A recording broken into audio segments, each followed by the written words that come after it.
साबिर बेटा न जाने कहाँ रह गया। रात से लगे हुए हैं बंद बांधने के लिए। केला तो था नहीं, और भी नौजवान इलाके के साथ थे। ये वक्त आ गया है, अभी तक नहीं आ रहा। एक तो सैलाबी रेले, ऊपर से बरसात। या अल्लाह रहम फरमा हम पर, रहम फरमा हम पर।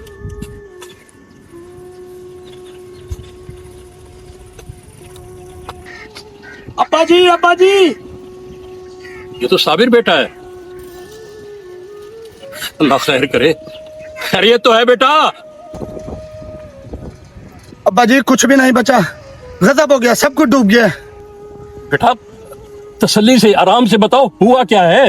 अब्बा जी मलकों ने अपनी फैक्ट्री और अपना रकबा बचाने के लिए जिम्मेदारा बंद तोड़ दिया है, जिसकी वजह से पानी हमारे घरों और फसलों को तबाह करते हुए आगे बढ़ रहा है। ओहो, ये तो गजब हो गया। ये तो बहुत ज्यादती की है उन्होंने। बेटा फसलों की तो खैर है, लेकिन अपने बाल बच्चे, माल मवेशी, इनका क्या होगा बेटा, इनका क्या होगा? अब्बा जी आप परेशान ना हो, मैंने घर का जरूरी सामान, बच्चे और 3 जानवर ताया अबू के गांव रवाना कर दिए हैं। ये क्या कह रहे हो तुम? ताया अब्बू के गांव? मगर वो कैसे?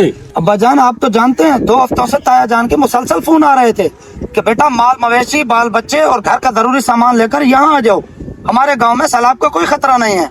इत्तेफाक से इकबाल भाई डाला लेकर आ गए, तो पानी के बहाव में अब्बा जान जो कुछ हो सका मैंने जल्दी में रवाना कर दिया। मगर बेटा अपने बाकी 2 जानवर कहाँ हैं? अब्बा जी इतनी मोहलत ही नहीं मिली, गांव के बाकी लोगों की मदद करते करते खुद को बड़ी मुश्किल से बचाकर यहाँ आया हूँ, और बाकी जानवरों का कुछ नहीं पता।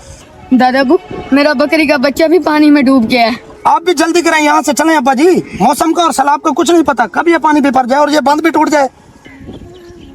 मगर मैं अब्बा जी अगर मगर का अब वक्त नहीं, बस आप चलें जल्दी यहाँ से। बेटा अपने हक हमसाए और वो चाचा विलायती, वो बेचारा अकेला। चाचा विलायती तू यहाँ क्या बैठा कर रहा है? सैलाब का पानी बढ़ता चला, चल घर। नहीं नहीं नहीं, मैं नहीं वेंदा। मेरी बकरी, मेरी गाय, मेरे कुत्ते बढ़ गई है। और चाचा सैलाब का पानी बढ़ता जा रहा है, घर चल, घर चल। चल चाची चल, तो चल चल चल चल चल। अब्बा जी यहाँ हर किसी को अपनी पड़ी हुई है और आप ऐसी बातें कर रहे हैं। चलें आप जल्दी यहाँ से, चाचा बिलाल को भी मिल लेते हैं। चलो बेटा चलो।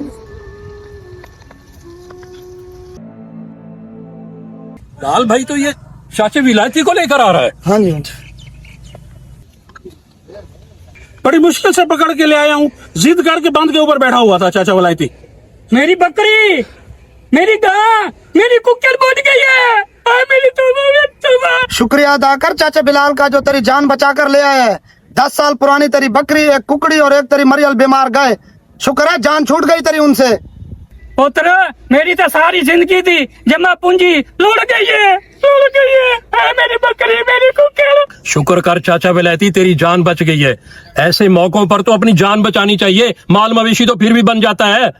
चाचा विलायती को बचाते बचाते मेरा मोटरसाइकिल रेल में बह गया। फिलहाल भाई बच्चों का सुनाओ, सब खैरियत से है ना? अमजद भाई 2 दिन पहले मैंने बच्चों को ननिहाल शिफ्ट कर दिया था, लेकिन एक बात की समझ नहीं आई अमजद भाई, ये वडेरों ने अपनी फसलें और फैक्ट्रियां बचाने के लिए जो बंद तोड़ा है, वो हम लोगों के साथ बहुत बड़ी ज्यादती हुई है। बिलाल भाई कौन सुनेगा हमारी आवाज? कौन है जिम्मेदार हमारे माली और जानी नुकसान का? खामोश रहो तब मरते हैं, आवाज उठाओ तो ये बेहिसी ऐसी है कोई सुनता नहीं है हमारी। और तो और हमारे आबाई कब्रिस्तान भी इस सैलाब की नजर हो गए हैं। बस अब्बा जी हर किसी को अपनी मदद आपके तहत खुद को महफूज रखना पड़ेगा। ये कौन आ रहा है?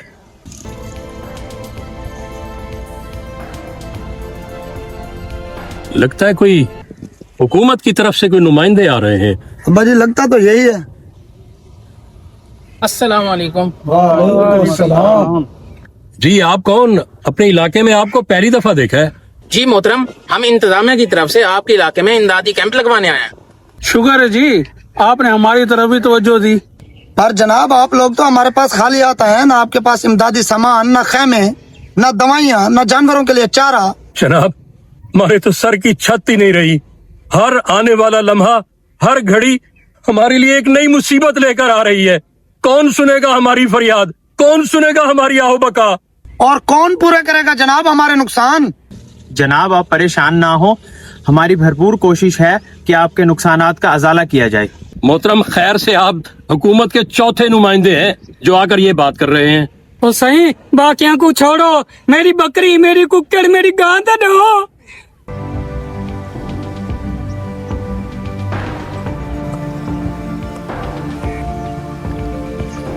बेटा, खैरियत तो है? क्या हुआ, इतने परेशान नजर आ रहे हो? अंकल, मेरा घर डूब गया, सब कुछ डूब गया, कुछ भी नहीं बचा। हसीब भाई, आपकी कोठी तो बंद से भी ऊपर बनी हुई थी, फिर कैसे डूब गई? हाँ साबिर भाई, सिर्फ मेरा घर ही नहीं, पूरा टाउन ही डूब गया है। लाखों रुपए का सामान, फर्नीचर पानी में तैर रहे हैं।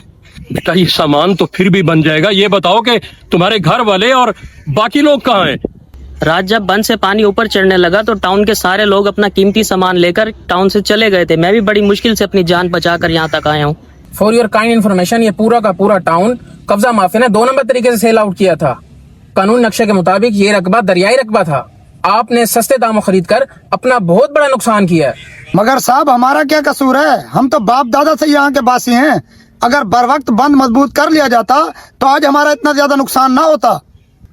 बेटा, हमारे दादा हुजूर अक्सर तारीख बयान किया करते थे कि हर 50 साल के बाद मौसमियाती तब्दीलियां आती हैं, जिसे आजकल ये खबरों में भी बयान करते हैं। वो क्या कहते हैं, क्लाइम चेन, पता नहीं। बिल्कुल, क्लाइमेट चेंज ये हमारे मुल्क में नहीं बल्कि पूरी दुनिया इससे मुतासिर है। बहरहाल बुजुर्गों भाइयों, परेशानी की कोई बात नहीं है, बस थोड़ी सी समझ की बात है।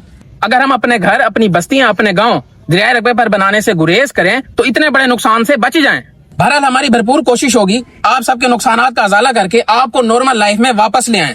आज शाम तक रिलीफ कैंप लग जाएंगे जिसमें खाने पीने के अलावा मेडिकल सहूलियात भी दी जाएंगी। ठीक है जी, हम तो बेबस, बेयारो मददगार, अल्लाह की आस पर या आप लोगों की उम्मीदों पर ही बैठे हुए हैं।